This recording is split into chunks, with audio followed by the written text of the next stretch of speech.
Israel Folau settled out of court, and Rugby Australia will pay him a large sum of money as compensation for unlawfully sacking him after he expressed his devout religious views.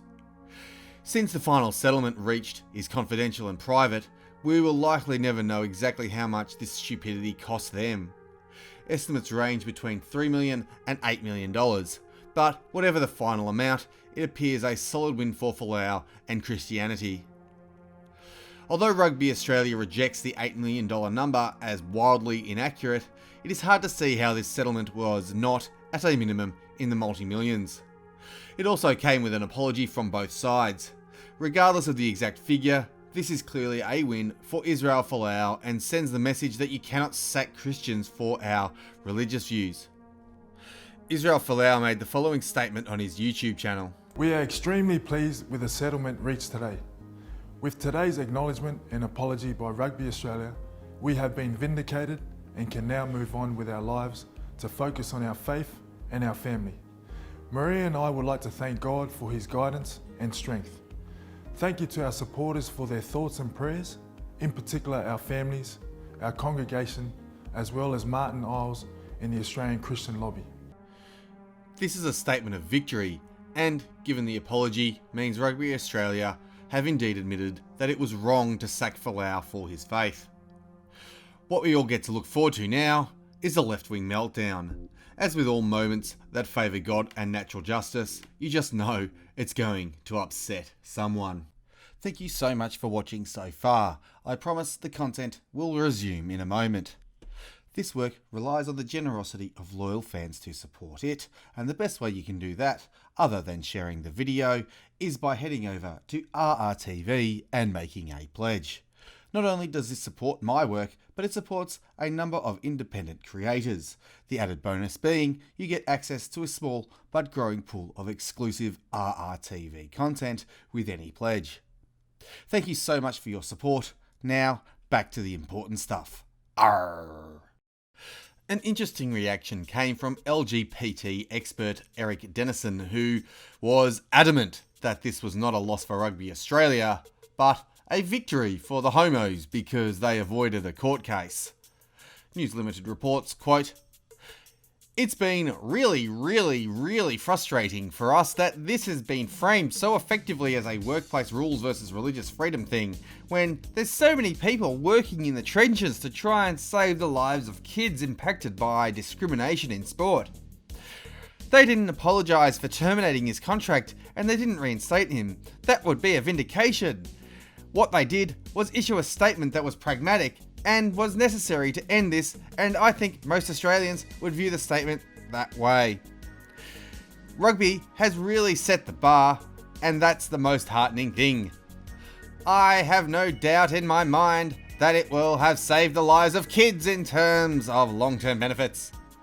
That it will send a really strong message to everyone involved in the sport that gay people are valued and that they're worthy of being protected." End quote. Just a flesh wound, you see. Nothing more to worry about. The court set no precedent, so now we can all go back to being inclusive and tolerant and all that nonsense. Honestly though, if that's the way he wants to frame it, then good on him. When life gives you lemons, make a lemon party and all that. Far left columnist Matt Cleary, whom sports site The Road describe as merely an expert, had a wonderful column about Folau that he swears is his last ever. He says, quote, "And the end of all the gibber about wishing each other the best and not wanting to hurt anyone's feelings, there was the word that hopefully means the last we'll hear of the great thumping Bible basher, at least on the back pages of our daily gazettes, and that word was ends. Finito, done, end of, and ain't that some happy hand relief, or so you'd think. Because there I was, down the coffee shop, and there's the usual table of knowledge banging on about the talking points they've read in the Daily Terror that morning, and though these are rugby people, it's clear they don't believe Israel Folau did anything wrong by publicly spouting his homophobic nonsense, because you're allowed apparently to spout homophobic nonsense if it's under the guise of one's religion, and thus under freedom of speech laws, which make anything you say okay as long as you read it in an ancient book. Because religion, because freedom of speech, because of that hoary old chestnut political correctness, gone mad. It's always going mad, PC. And so, all that rubbish that applies when you don't see why someone else would be offended by something because your empathy finishes at your own expense, and that's how it should be for everyone else, apparently. End quote. He goes on and on in this manner for the entire column, invoking a certain thought crime, making repeated derogatory statements about Christians, before finally saying that whatever Rugby Australia paid him was worth it. Did you also notice the 88-word sentence? What reason could he have, other than terrible writing of course, to make a sentence that long? Secret signals maybe. Either way, there is a link below to all sources. It is well worth reading the entire column if you want a good belly laugh. Over at the left-wing propaganda rag, the Sydney Morning Herald, they published not one but 3 columns regarding this case, including an editorial.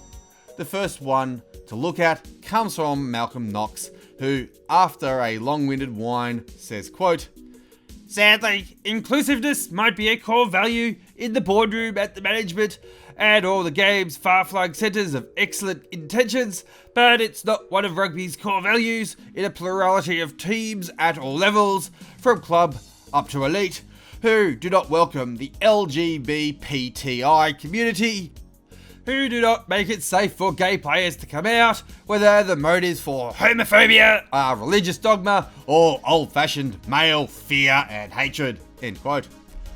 Luciferian PC right speak. Is it not glorious to hear? In other words, what he's saying is that rugby claims to be all-inclusive, but unless it does not exclude religious belief that he does not like, it is not inclusive.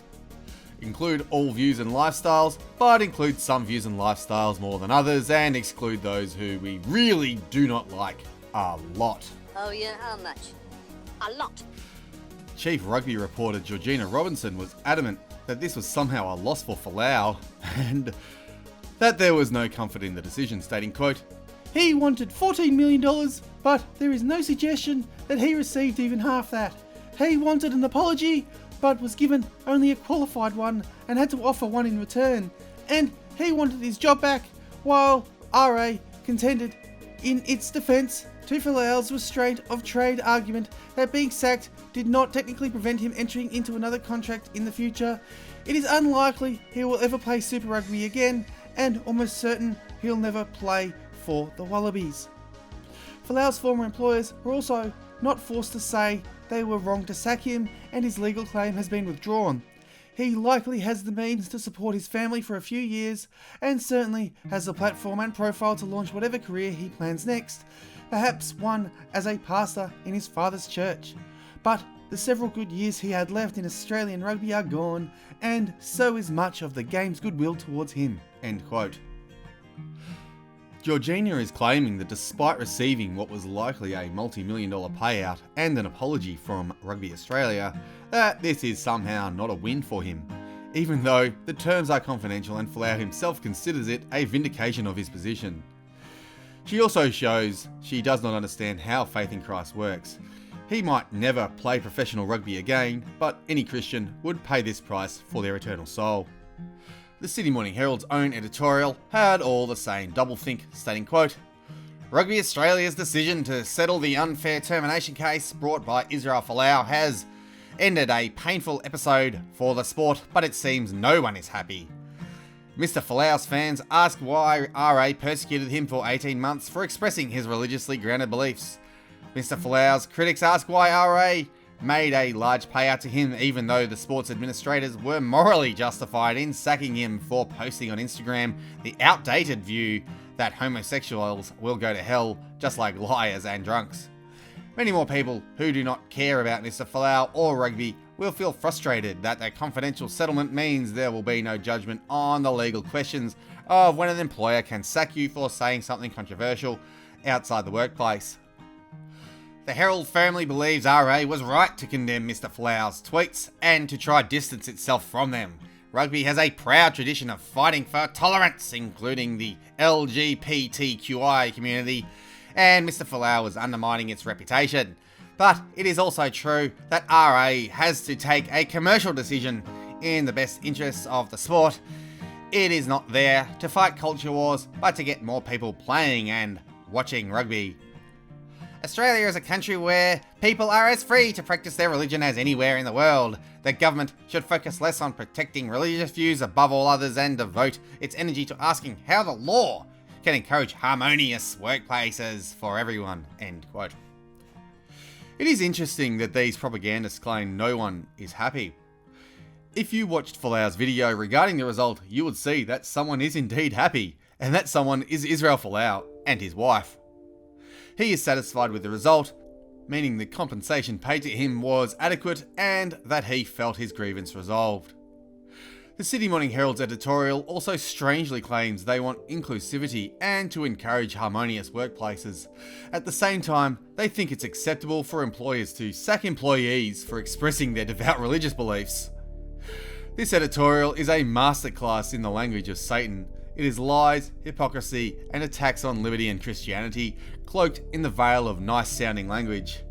They claim they want to include everyone, they claim they want tolerance, but they refuse to include or tolerate anyone who does not accept their version of morality. It is a clear example of 666 all-encompassing systems that persecute anyone who does not accept their total and complete control of all aspects of all things. Now Israel Folau is urging the government to fast-track a bill protecting religious freedoms, and while people should certainly have the right to express themselves peacefully, this really should not be necessary. Ironically, if people could hire and fire for any reason they wanted, including on the grounds of race, sex, and religious belief, then this would not be an issue. People would naturally segregate into their own groups, and we would have the harmonious workplaces these satanic left-wing propagandists claim they want. The truth is, they do not want us to discriminate, another word for choose, because this would show everyone exactly how evil the quote-unquote anti-discrimination satanic lie actually is. In truth, it has nothing to do with harmonious workplaces and everything to do with attacking Christians, men, and people of European ancestry. There is nothing at all wrong or evil about discrimination. In fact, it is a fundamental right of all human beings to discriminate, and we now do not have this right in many areas due to the force and lies of the state. Despite not setting a court precedent, this settlement vindicates Folau and it vindicates aggrieved Christians, one of the most persecuted groups in the world today. Employers cannot fire people for expressing devout religious beliefs online without suffering a legal storm and paying compensation. Leftists are desperate to fob this off as a non-result because the truth is, this was a major defeat for them, court precedent or not. They can no longer get away with bullying Christians for our devout religious beliefs, and deep down, they must now know this. Logos is indeed rising, and homosexuality is indeed a sin. We will have to wait and see how the globalist oligarchy reacts to the continued mass awakening of the population. The Folau story is only one issue of many, and people are most definitely waking up to the satanic system of lies controlling the world right now. We are also likely to see just how literal the story of Revelations is, and every Christian should be glad for this. God is indeed in control of human history. That much should be obvious by now, but do not be surprised if the globalist oligarchy gets super desperate and violent in the near future. Desperate people do desperate and crazy things, and the satanic globalist oligarchy are more than capable of dropping the facade of benevolence and turning openly genocidal overnight. They despise all Christians and all people of European ancestry with a passion that most of our people simply do not understand. Things in the next few years are likely to get very real. Make your peace with God and keep faith. Never stop fighting, and in the end, we will win because God wills it. I hope you enjoyed the video, share the truth around, and I'll see ya when I see ya.